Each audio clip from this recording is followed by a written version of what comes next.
This video is sponsored by PCBWay.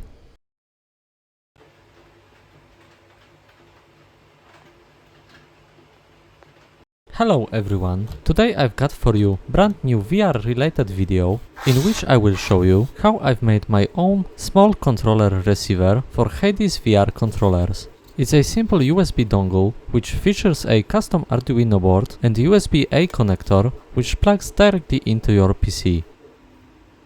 As always, the PCB shipment arrived extra fast. As you can see, all of the boards were safely packaged in a solid cardboard box. As usual, I've ordered multiple boards, but today I will focus on this one right here. This board is a simple Atmega microcontroller with radio transmitter pins and USB-A plug.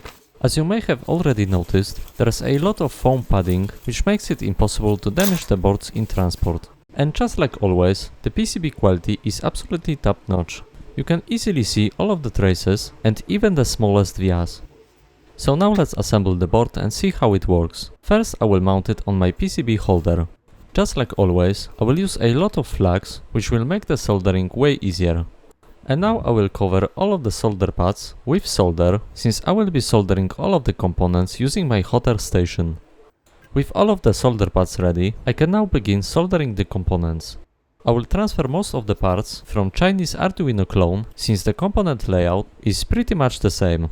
And here is the soldered board. I've had some trouble with the USB connector, since as it turns out, I've made a bit of mistake during the PCB design and I've swapped the data traces. Of course, I've managed to fix this using two short wires. So now the last thing I will have to solder is the radio chip. It goes on the other side of the board. For the radio, I will use the smaller version of the NRF chip, which will fit nicely on my board. With the radio chip in place, the dongle is pretty much finished. Of course it's dirty as hell, so I will have to do some cleaning first.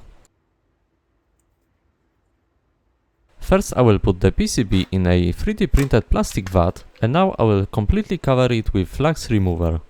I've left it to soak for about 5 minutes and now I will clean out all of the flux residue using toothbrush. The board looks way better now, and as you may have noticed, I've swapped out the radio chip for a different one. The previous one was defective. Now I will connect the dongle to my PC and I will upload the Arduino sketch. Of course the board shows up in the Arduino IDE as regular Leonardo board. I've opened the receiver sketch and I will now upload it to my board.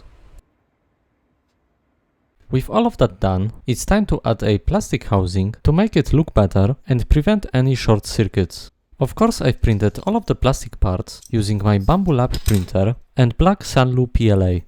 The housing design is pretty simple since it's only two pieces, the upper case and the lower case.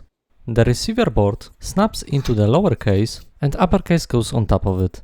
The whole thing is pretty small and I didn't include any screw holes in the PCB design, so I will simply melt both pieces together using my soldering iron. Of course it goes without saying that you shouldn't do it with your main soldering iron, since the plastic residue on the soldering tip can easily destroy your tool. I've actually got a separate tip just for melting plastic. And now the receiver is pretty much finished. I will now connect it to my PC to show you how it works. I will test my receiver using my Persephone Classic controller, which I've built in one of my previous videos. It runs on the HadesVR firmware and uses Tundra Tracker for tracking. First I will plug the dongle into my PC. As for the VR headset, I will use my 5 Cosmos Elite. As you can see, the controller works with my headset without any issues. Tundra Tracker handles the positional tracking and the PCB inside the controller sends wireless data straight to the dongle. And that's pretty much all. It's a very simple build and it may not look super flashy, but it's actually pretty handy if you've made your own controller and want to use it with any kind of commercial VR headset.